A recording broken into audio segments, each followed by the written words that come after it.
What's up everybody, Ahmad, Jenkins here. I told you guys in my last video that I was going to the RG3 Football Academy there in Waco, Texas. He invited a few of us old Baylor teammates out there to kind of come in, help out, coach in when necessary, but really just to kind of reconnect and build some of that camaraderie.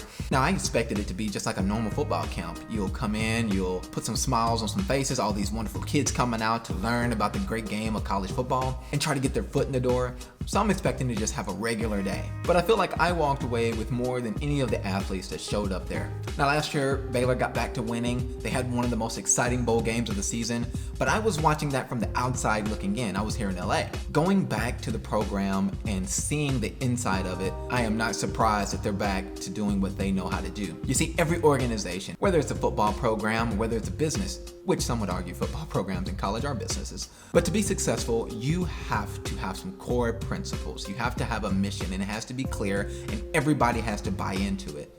I was so impressed because on Saturday morning, despite the fact that all these college athletes are in 6 a.m.s throughout the week, they took time out of their busy day to come out there on a Saturday morning and help coach the next generation. And the whole time, it got really hot. It got to near 100 degrees. They maintained a positive attitude.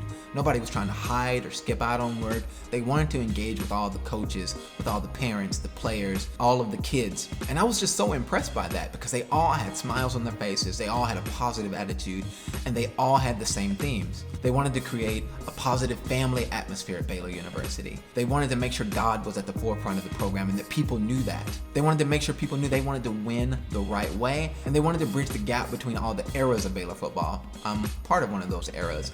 And these guys are coming up to me and they're like, big bro, you guys should be at all the games. We appreciate you for helping build all of this, because I was inside their marvelous new Baylor Stadium. So I was just so impressed by the attitude, because attitude is infectious. And there were dozens of those guys out there. I met the quarterback, I met some of their big skill guys, and it was amazing because they all had that same positive attitude, and you can tell it starts at the top. I met the head coach, Matt Rule, and a lot of his staff.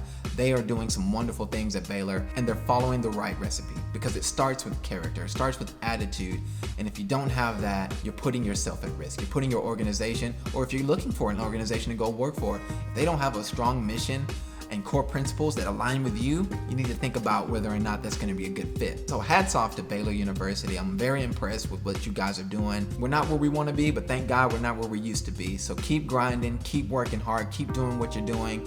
Coach, my hats off to you. I appreciate you. You were sweating hard because it was 100 degrees and you were still running around trying to engage with everybody and all the players, and you're trying to coach and you're still shaking hands and smiling. I appreciate that, and I appreciate you passing that through to all the players. So the message for the day is character matters, attitude is important. It can make or break a successful organization. So have a great day. Let that marinate. Peace.